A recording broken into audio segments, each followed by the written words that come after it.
तो question number second में हमें दिया है a tree breaks due to storm and broken part bend so that the top of the tree touches the ground making an angle 30 degree with it. Means एक tree था, एक पेड़ था जो कि टूट गया है तूफान आने से, और उसका जो टूटा हुआ पार्ट है वो बैंड होकर नीचे गिर गया है, और वो जो ट्री का जो टॉप वाला पार्ट था वो ग्राउंड को टच कर रहा है और कितने डिग्री का एंगल बना रहा है, 30 डिग्री का। The distance between the foot of the tree, जो ट्री का फुट है मीन्स जो सबसे नीचे वाला हिस्सा है उसके ऊपर एक पॉइंट है, वहां से जो टॉप नीचे की तरफ गिर गया था वो ग्राउंड को जब टच कर रहा होगा तो वहां से वहां तक का जो डिस्टेंस है वो कितना है, 8 मीटर। हमें बताना है कि ट्री जब टूटा नहीं था तो उसकी हाइट कितनी थी। तो देखो इसको ध्यान से समझ लो, इसमें कहा क्या है। मान लीजिए हमारे पास एक पेड़ है, वो पेड़ मैं यहाँ पे बना के दिखाता हूँ आपको। मान लीजिए ये पेड़ है यहाँ पर, ठीक है। इस पेड़ का नाम मान लीजिए मैंने क्या दे दिया, बी डी। यहां से यहां तक का नाम मैंने क्या दे दिया, मान लीजिए ये दे दिया बी और डी, ठीक है। मान लीजिए यहां से टूट गया, इस पॉइंट का नाम क्या दे दिया, मान लीजिए ए। जब ये टूटकर यहां से गिरा होगा तो ये जो ऊपर वाला इसका हिस्सा है, ये यहां से यहां तक का ए डी वाला जो हिस्सा है वो नीचे की तरफ ऐसे गिर गया होगा, ठीक है। देखो जैसे मान लो यहाँ पे ये पेड़ है और ये पेड़ का जो हिस्सा है ये टूट के ऐसे गिर गया नीचे की तरफ, ठीक है। यहाँ पे ये मैं बना दे रहा हूं, ये बन गया। ये जो पेड़ का हिस्सा टूटकर गिर गया, अब यहां से इसका जो डिस्टेंस है ये कितना दे रखा है, ये डिस्टेंस है कितना, 8 मीटर।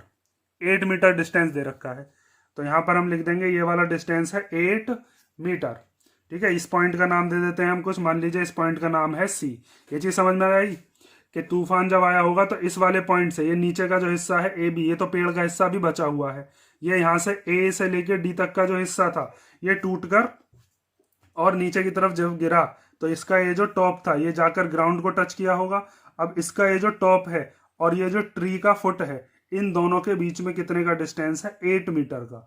हमें ये बताना है कि ये जो पूरा का पूरा जो पेड़ था, ये पेड़ कितना बड़ा था या कितना लंबा था। उसके बाद हमसे ये बताया था इसने क्वेश्चन में कि जब ये जो ट्री टूटकर गिर जाएगा तो ये ग्राउंड के साथ कितने डिग्री का एंगल बनाएगा, 30 डिग्री। मीन्स ये जो एंगल बन रहा है यहाँ पर ये कितने डिग्री का है, 30 डिग्री का। यहाँ पर ये क्या हो जाएगा, 90 डिग्री। तो 30 डिग्री के सामने वाली जो साइड है ये परपेंडिकुलर कहलाएगी, 90 डिग्री के सामने वाला ये क्या हो जाएगा, ये हो जाएगा हाइपोटेनियस, और नीचे वाला क्या बचा, बेस। अब हम देखने हैं कि हमारे पास रिलेशन हमें किस किस का निकालना है। तो देखिए ये वाला तो हो गया बेस, और ये वाली साइड क्या हो गई, हाइपोटेनियस। अगर मैं ए सी को पता कर लेता हूं और ए बी को, परपेंडिकुलर को पता कर लेता हूं, तो ए सी और ए बी को जोड़कर मुझे ये पता चल जाएगा कि टोटल पेड़ जो था उसकी लंबाई कितनी थी, क्योंकि ए सी वही तो हिस्सा है जो ऊपर रखा हुआ था पहले, या ऊपर जुड़ा हुआ था इसमें। ए सी अगर पता कर लेता हूं उसमें ए बी को जोड़ दूंगा तो हमारे पास टोटल हाइट आ जाएगी ट्री की, ठीक है। तो यहां से आप ये चीज भी लिख सकते हो कि मान लीजिए यहां से ए से लेके बी तक का मैं एक्स मीटर मान लेता हूं, ए से लेके डी तक का ये मैंने मान लिया वाई मीटर, और ये ए से लेके डी तक जितना है उतना ही ए से सी तक है, मीन्स ये भी कितना है, ये भी वाई मीटर ही है, ठीक है। तो अब इस बात को हम लिखेंगे कि हमने मान लिया लेट बी डी जो था वो हमारा क्या है, एक पेड़ है, B D is a tree. Main चीज होती है फिगर कंप्लीट करनी, फिगर को ध्यान से समझना, और उसके बाद तो क्वेश्चन बहुत सिंपल होता है। हमने उसके बाद ए डी मान लिया क्या इसका, A D is A broken part, ठीक है। ये हो गया इसका ब्रोकन पार्ट, ठीक है, ऑफ ट्री विच टचेस, जो कि टच कर रहा है ग्राउंड को कौन से पॉइंट पर, मान लीजिए जिस पॉइंट पर वो टच कर रहा था वो पॉइंट कितना माना हमने, C. Which touches the ground at point C, ठीक है। उसके बाद हमें ये जो एंगल है, ये वाला एंगल ए सी बी, ये कितने का दिया है हमें, 30 डिग्री का। यहां से यहां तक हमने बी सी कितनी मान ली है, ये हमने मान ली है 8 मीटर। ए बी यहां से यहां तक हमने कितना माना है, ए बी हमने माना है एक्स मीटर। उसके बाद जो आपने दो साइड थी वो एक जैसी मानी हमने, ए डी और ए सी।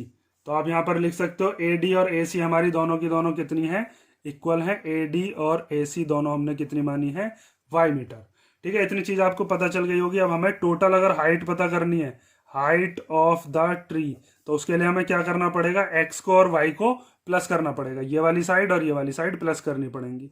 तो height of the tree equal to कितना आ जाएगा हमारा, x प्लस वाई मीटर। ठीक है, ये सारी चीज आप जरूर लिखोगे, क्योंकि जो एग्जामिनर होता है वो इन चीजों पे ही नंबर काट सकता है आपके। अधूरा क्वेश्चन मत करके आना। अब हम देखते हैं इसके अंदर जो हमारे पास ट्राइंगल बना हुआ है, इस ट्राइंगल को कंप्लीट करते हैं एक साइड से, बाकी दोनों साइड लेके आते हैं। तो in triangle A B C, सबसे पहले अगर मान लीजिए आप परपेंडिकुलर और बेस का रिलेशन बनाते हो, इन दोनों का रिलेशन, तो परपेंडिकुलर और बेस का रिलेशन होता है आपका tan में। ठीक है, वो चीज मैं आपको बता चुका हूं, कई बार मैंने आपको दिखाया भी है। P B P upon H H B, ये चीज आप याद रखोगे, P B P upon H H B. ठीक है, तो यहां पर आपको दिख रहा होगा tan किस में होता है, परपेंडिकुलर अपॉन बेस। ठीक है, तो यहां पर आप लगा दोगे tan 30 डिग्री, थीटा कितना है 30 डिग्री, इक्वल टू क्या होता है, परपेंडिकुलर अपॉन बेस। ठीक है, तो यहाँ पर परपेंडिकुलर कितना आपका, परपेंडिकुलर है ए बी, और बेस कितना है आपका, बेस है यहाँ से यहाँ तक बी सी। ठीक है, ए बी कितना माना है यहाँ से यहाँ तक x, और बी सी कितना माना है यहाँ से यहाँ तक, वो माना है 8। उसके बाद हम क्या करते हैं, tan 30 की वैल्यू रख लेते हैं। तो tan 30 की वैल्यू कितनी होती है आपको पता होगा, 1/√3। tan 30 की वैल्यू रख दोगे कितनी होती है, 1/√3। तो यहाँ पर रख दो tan 30 equal to 1/√3 equal to x/8। अगर यहाँ से हम x की वैल्यू निकालेंगे तो ये 8 इधर चला जाएगा, तो 8 की जब 1 में मल्टीप्लाई करेंगे तो 8 बन जाए 8/3√3 इक्वल टू x। ठीक है, हमारे पास x की वैल्यू तो आ गई।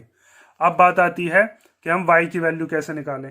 तो y की वैल्यू के लिए आपको क्या लगाना पड़ेगा इसके अंदर, देखो यहाँ पर ये जो दे रखा है बेस, और बेस और हाइपोटेनस का रिलेशन लगा सकते हो आप किस में, बेस और हाइपोटेनस का रिलेशन होता है कॉस में, या फिर आप चाहो तो इसके साथ भी रिलेशन निकाल सकते हो, ये वाला और ये वाला, ये दोनों कौन कौन से हो गए, ये परपेंडिकुलर हो गया, हाइपोटेनस, तो इन दोनों का अगर रिलेशन लगाते हो तो साइन लगा सकते हो। ठीक है, तो इसके लिए हम इधर कर लेते हैं, या पेज ले लेते हैं दूसरा।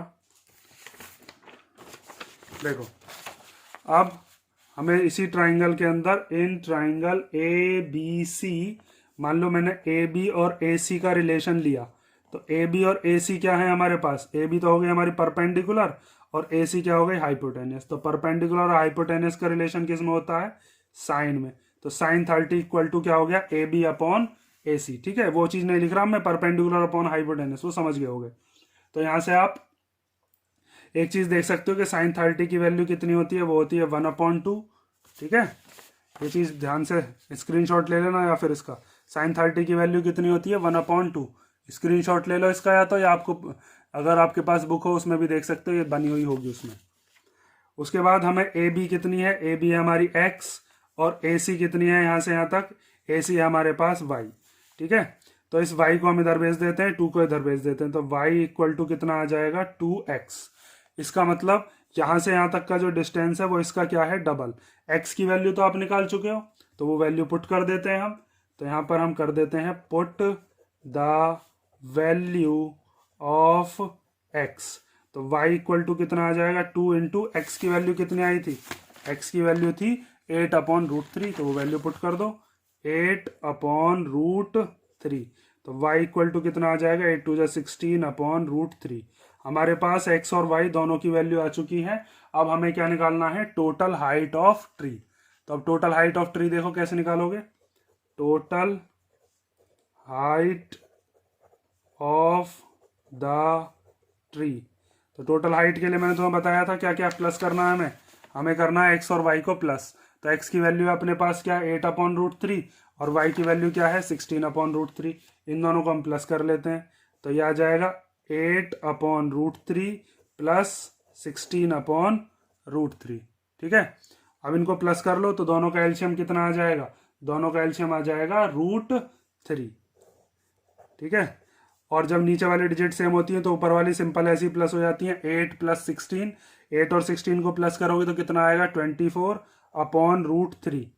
उसके बाद मैंने एक चीज बता रखी है आपको, जब मैंने 8 चैप्टर कराया था, कि कभी भी हम डिनोमिनेटर में रूट वाली वैल्यू नहीं छोड़ते। तो उसके लिए हम क्या करते हैं, इसको रेशनलाइज कर देते हैं। रेशनलाइज करने के लिए ये जो नीचे रूट वाली वैल्यू होती है, इसी की ऊपर नीचे मल्टीप्लाई कर दोगे आप, अगर एक ही डिजिट है तो। दो होती हैं तो साइन चेंज करके करते हैं, वो चीज़ मैं आपको 8 चैप्टर में करा चुका हूँ। तो 24/√3 की मल्टीप्लाई ऊपर नीचे √3 से हम कर देंगे, ठीक है। अब जब 24 की आप √3 में करोगे तो ये आ जाएगा 24√3, और √3 की जब √3 में करेंगे तो कितना आ जाएगा 3, ठीक है। 3 से ये 24 कट गया कितनी बार, 8 बार। तो हमारे पास जो आंसर आया वो कितना आया, 8√3 मीटर, ठीक है। तो लास्ट में क्या लिख दोगे, total height of the tree कितनी है, total height of the tree equal to 8√3 metre, ठीक है। ये चीज समझ में आई ना, टोटल हाइट कितनी मानी थी हमने, x + y, और उसकी वैल्यू ये आ गई, ठीक है। इस तरीके से हमारा क्वेश्चन नंबर कौन सा होता है, क्वेश्चन नंबर 2।